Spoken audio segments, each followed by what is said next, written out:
Memorial Day. Let's do keep in mind Memorial Day is a day to honor the fallen. It is a sacred day where you honor the fallen. So don't thank veterans, don't thank firefighters and first responders. In fact, don't thank anybody unless you have some Gold Star family out there. Them you can thank. Joining me now, my friend Clay Martin, Marine Scout Sniper, Marine Recon, and then sadly he left to go be a Green Beret, and now he's a world famous author. Clay, Memorial Day. I get why people spread it around a lot. Now, I want to thank everybody, but that's not what the day is. No, it's not. And, it's also not a day for barbecue and burgers or deciding to go to the lake, if we want to be quite honest with you. That's what it means to most people, though. But, yeah, for those people that are veterans, this is a sacred, probably the most sacred of our holidays. It's the day for the dead. And, it's, I think, in particular, the last couple of years has been a very rough one.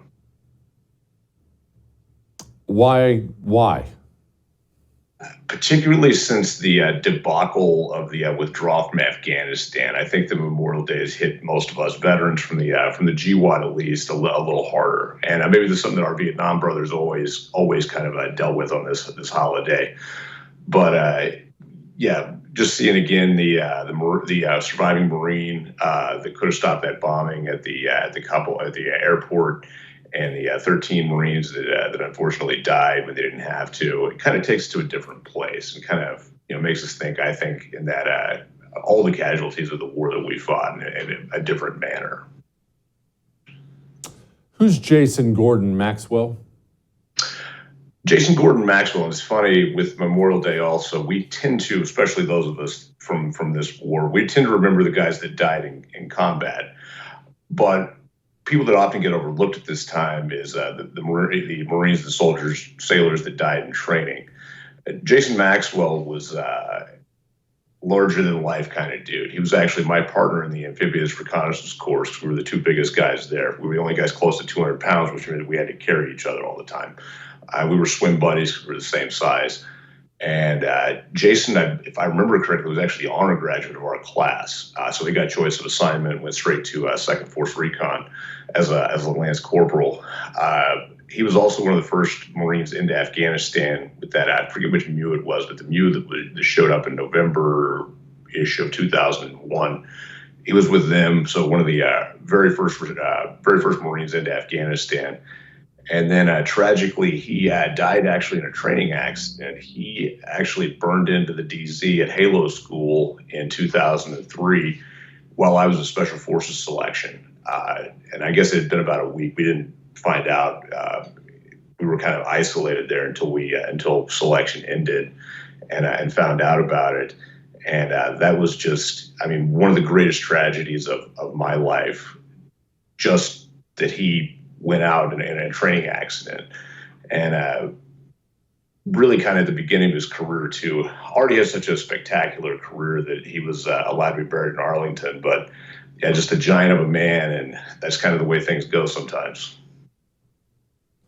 It is, and I'm glad you talk about him because this is something I've always been passionate about. I try to talk about it on my shows a lot. The guys who die in training accidents, couple helos collapse, chute doesn't open, somebody drowns. Look, somebody gets shot. That's part of training for combat, and I've never looked at it as less heroic than dying in Afghanistan or Iraq or Vietnam or anywhere else. It's just the same, but we don't talk about them in the same way because it doesn't, it's not charging a machine gun nest. It doesn't make us feel good. They don't make movies about the training accident death, but it's just as equal to anyone else who gave it all. Right. Oh, absolutely. Yeah. It's just as tragic, if not more tragic, maybe in that regard. That no matter what they had done prior to that, they tend to not be remembered the same way, which is actually very sad. And as well as I do, especially on the infantry and soft sides, there are a lot of guys that die in training. It happens all the time, no matter what safeguards are put into place. I remember actually just about a year before I left the Marine Corps, 2 guys died on a mortar range at Camp Lejeune. Just a hung round or something in a tube, and you know how that goes. And you're just as dead, unfortunately, if it happened right there, or charging the machine gun nest and shooting Bin Laden or whatever we want to call it. But it is still a tragedy, and those guys do absolutely deserve to be remembered. Same thing where I was. Guy dropped around. Young boot didn't realize round had been dropped the second right on top of it, whole mortar line gone, like that. All right, Clay, let's get off of that stuff. Paratrooper, why would you do that? You were a Marine and then you go and become a Green Beret. Why would you do something like that? It was a very rough time back then in the Marine Corps for the special operations side.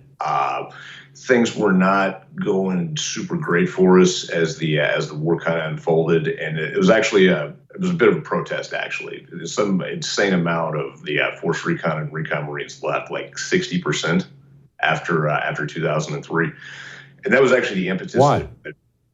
The biggest problem there was we did not fall under SOCOM, which was not a problem when SOCOM was founded in 1986. It became more of a problem throughout the years.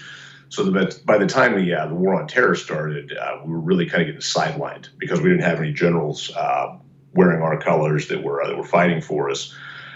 And the Marine Corps really did not want to let go. They did not want Force Recon and Recon to go to SOCOM.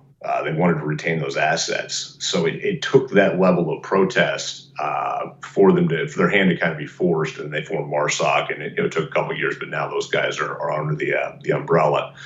But it was actually a really weird time. I was on a Green Beret Operational Detachment Alpha with 2 other Recon Marines that I knew.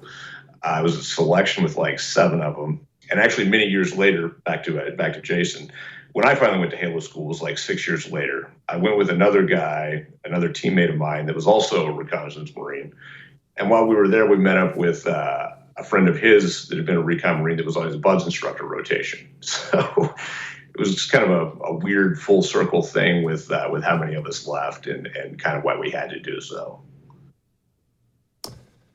Clay, you mentioned all the GWAT boys. I've never seen anything like this in my lifetime. You and I have talked about this before privately, where my entire life, if your dad served, I'm not saying you always served, but you thought about it, and oftentimes you did, and your dad would encourage you to, certainly would not dissuade you. Clay, I'm a father. I tell my sons not to. I don't know a single friend of mine who served now who is telling his sons or daughters to join. In fact, most of them are doing the opposite. I've never had this. I've never seen this in my life. In my 41 years on this earth, I've never seen this before.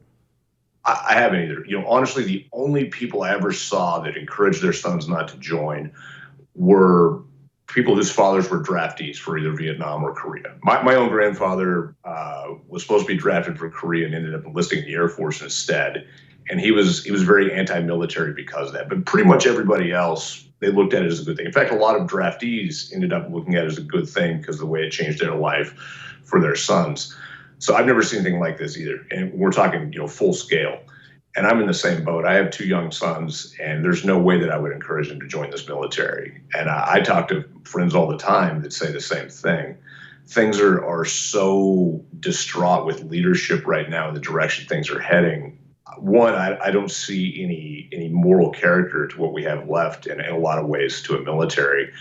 And I certainly see a huge slip of discipline and the other things that we looked at as net benefits. And we're in such a downhill slide right now that it's hard to fathom. But if the recruiting problems are this right now, what are they going to be like in 2 or 3 more years?